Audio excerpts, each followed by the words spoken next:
guys, welcome back to my channel. So, di video kali ini aku mau sharing ke kalian tips dari aku gimana caranya untuk bisa betah di rumah aja. Karena kemarin aku sempat di karantina 14 hari di dalam hotel dan bener-bener gak bisa kemana-mana.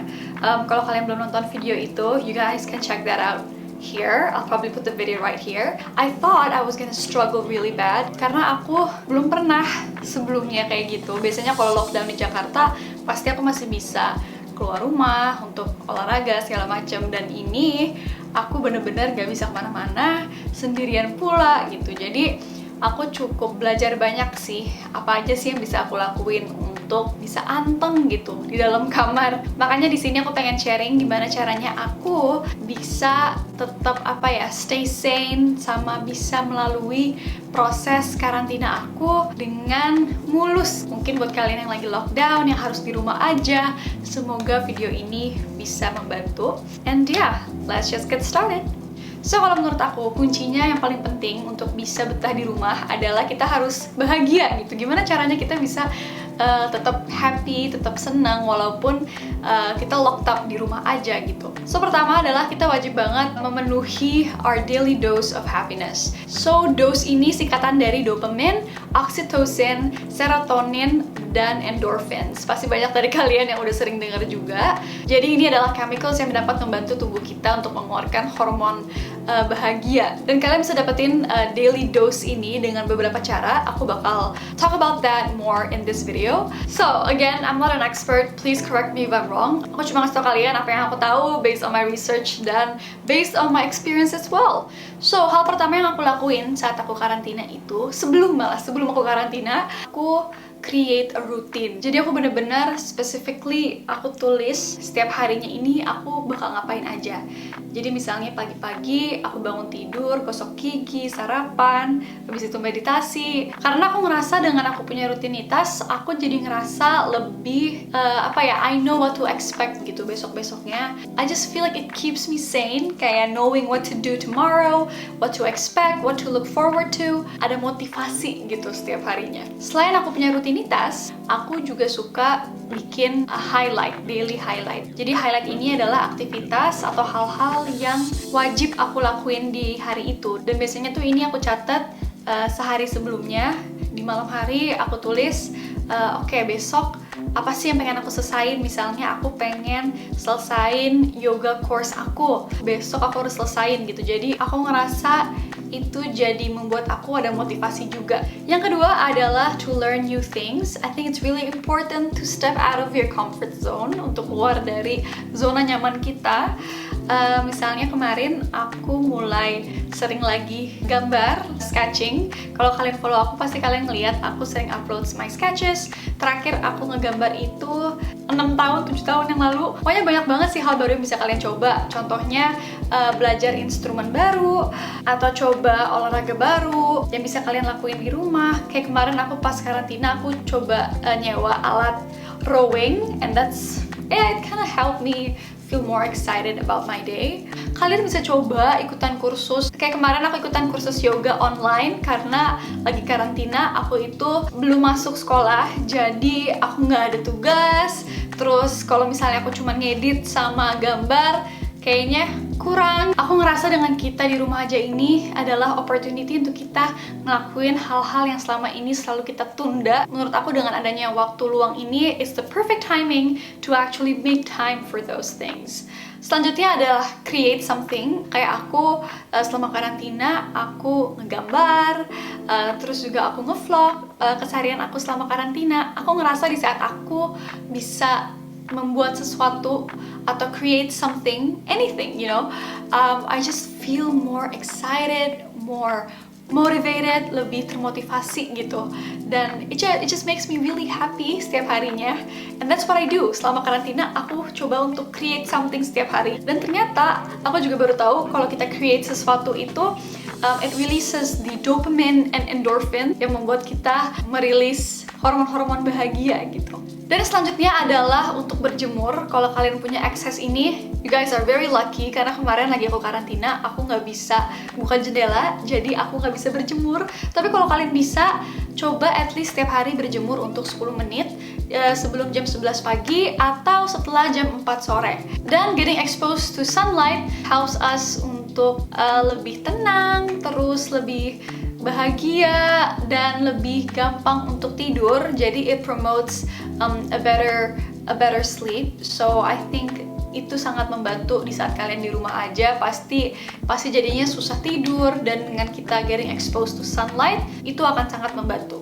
Hal yang sangat membantu aku, dan I guarantee kalian juga pasti akan kebantu banget moodnya kalau kalian selama karantina ini coba berolahraga yang rutin.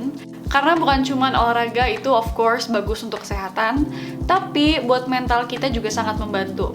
At least 15 menit sampai 30 menit setiap hari. Karena saat kita olahraga itu, kita mengeluarkan keempat dari daily dose yang aku sebut di awal tadi. Jadi all in one. All the dopamine, oxytocin, serotonin, dan endorphin. Jadi semuanya all in one ada di exercise. Selanjutnya adalah to entertain yourself.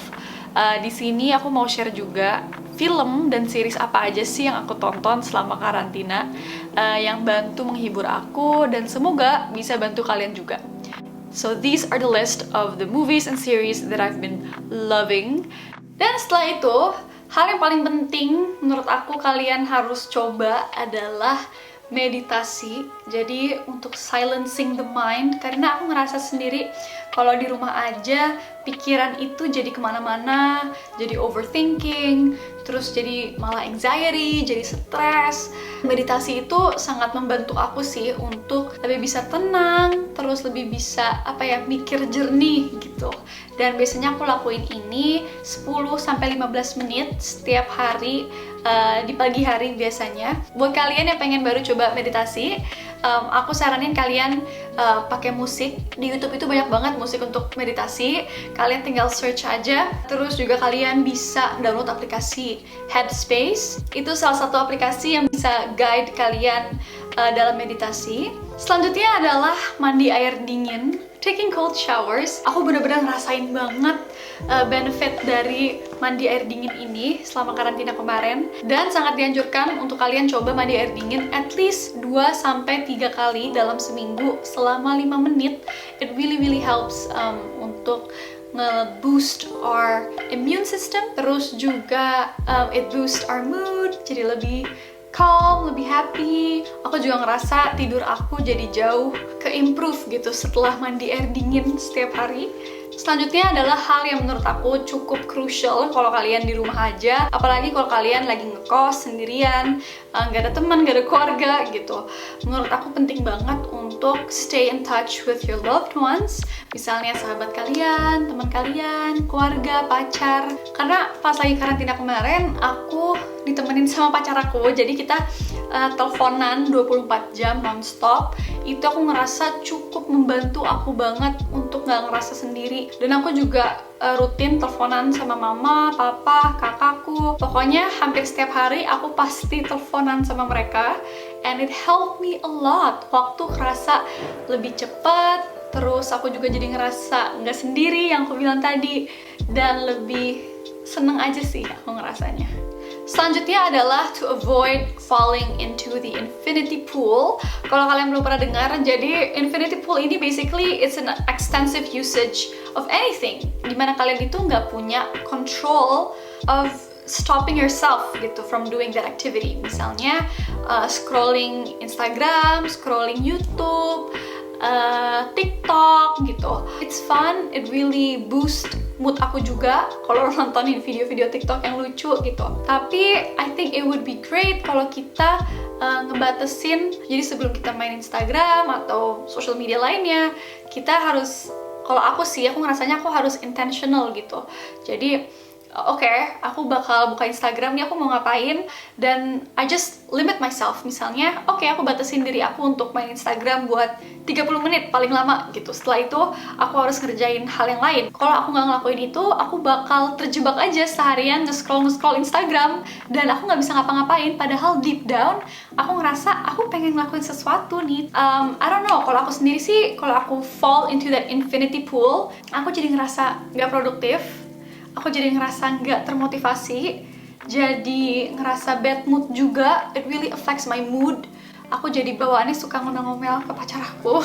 Menurut aku sih sebenarnya yang paling penting dari semuanya adalah untuk be intentional gitu with your activities, supaya kita itu nggak akan burn out. Jadi kalau aku bilang tadi, oh yeah, it's good to be productive untuk ngerjain tugas ini, bikin itu, tapi ujung-ujungnya kalau kalian nggak set up a timing atau nggak be intentional about it, you guys are gonna drown yourself into it, dan akhirnya kalian bisa ngerasa burn out gitu, dimana kalian ngerasa kecapean, terus jadi malah efeknya tuh the opposite of what you're supposed to get gitu. Jadi menurut aku sih penting banget untuk be intentional, set up the timing, supaya bukan aktivitasnya yang mengkontrol kalian, yang membuat kalian jadi addicted, tapi kalian yang punya control of what you do. Semoga video ini bisa membantu kalian untuk melalui fase-fase sulit ini lebih mudah. And yeah, don't forget to give a thumbs up, subscribe to my channel, and I'll see you guys on my next videos.